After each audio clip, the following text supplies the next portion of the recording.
Good evening and happy Friday. My name is Tamara Bennett, and for this week's video discussion blog on denominational diversity, I decided to research the Episcopalian Church or the Episcopalian faith.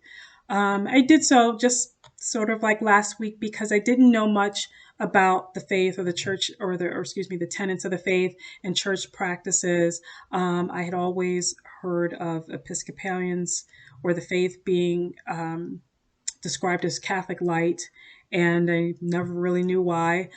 Just as a background, my background is Roman Catholic, so it's even kind of weirder, I guess, that I didn't really know much about the Episcopalian faith or the tenets and practices of the church. But just like any other Christian denomination, Episcopalians follow the teachings of Jesus Christ, and whose life and death and resurrection save the world.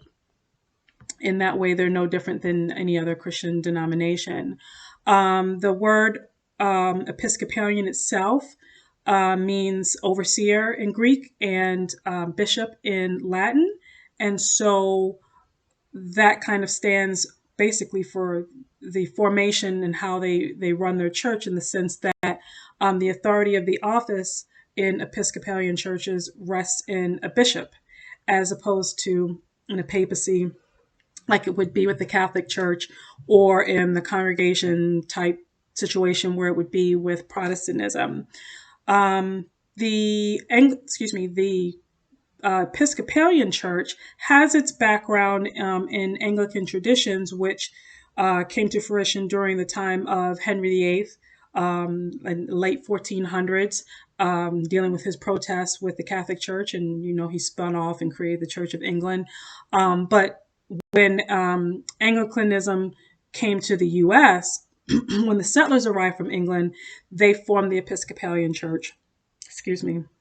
Which pretty much dates its time around the Revolutionary War, 1775, 1776, around that time.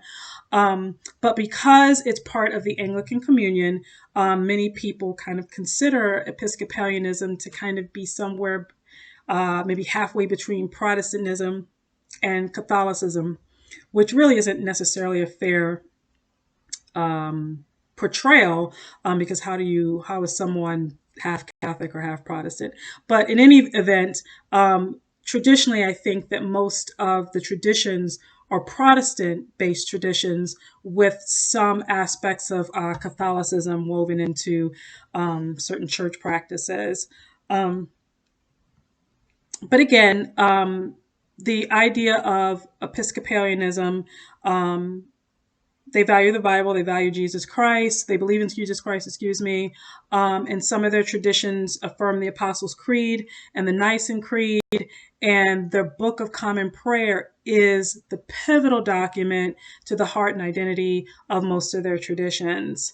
The Episcopalian Church, in some way, kind of challenges some of the theological, political, and social issues of the day that have been going on in society.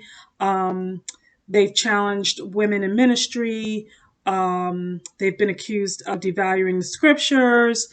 They allow same-sex marriages and deal with gender identification issues in a way that particularly the Catholic Church, does not. And in that way, you definitely could say that although there may be some tenets of the Catholic Church there, it's much more, I guess, liberal or progressive than the Catholic Church is. But nonetheless, it is one of the largest communion in America, and has a large representation of the population. So even with those things being said, it's still highly representative in America. Thank you.